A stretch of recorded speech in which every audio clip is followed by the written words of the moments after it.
Hello, everyone. Jeremy Kimbrough with Lime Realty, and I want to welcome you to the Real Estate Room. Now, we are in episode 11. Again, I want to thank everyone for watching, again, who encourages me to keep going. I appreciate you so very much. Let's get into it. So last week, we talked about questions you can ask your home inspector. So now we're just going to move forward with the process. You got it, the home. And now it's time for the inspection, okay? And we're gonna go through 9 items that should always be examined at a home inspection. Number 1, the structure, okay? The home skeleton should be able to stand up to the weather and gravity and the earth that surrounds it.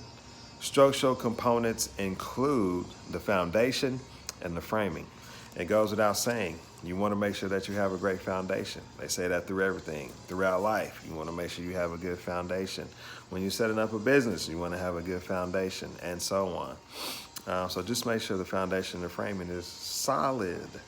Okay, number 2, the exterior. The inspector should look at sidewalks, driveways, steps, windows, doors, siding trim, and surface drainage. They should also check any attached porches, decks, balconies, etc. Okay? Number 3, roofing. A good inspector will provide very important information about your roof, including its age, the roof draining system, buckled shingles, and loose gutters and downspouts. Okay?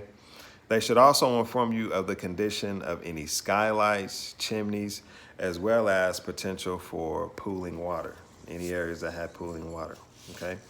Number 4, plumbing. They should thoroughly examine the water supply and drainage systems, water heating equipment, and fuel storage systems. Draining pumps and sump pumps also do fall into this category. Now, poor water pressure, banging pipes, rust spots, and corrosion can indicate larger problems. So plumbing, you want to make sure that's good to go. Number 5, electrical.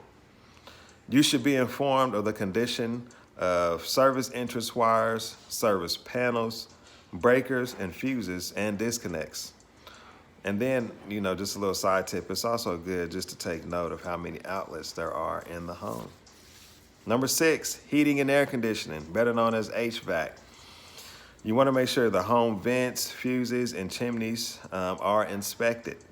The inspector should be able to tell you the water heater's age, its energy rating, and whether the size is adequate for the home. They should also describe and inspect all central air through walls and also the cooling equipment. Number 7, interior.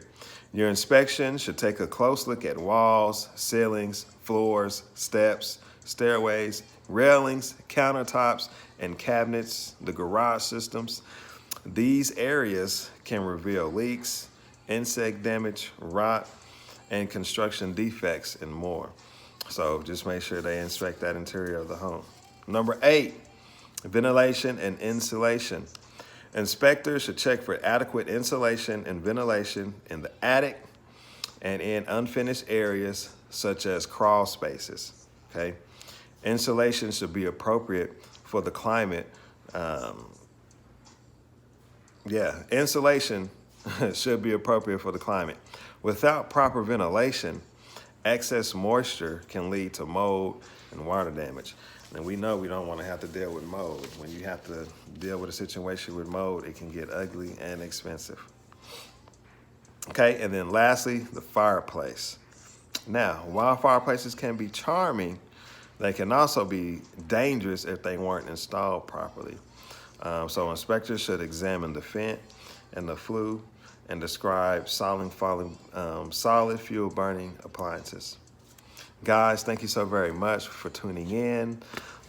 Next week, we'll talk about how to buy in a tight market, because I know the market's crazy out here.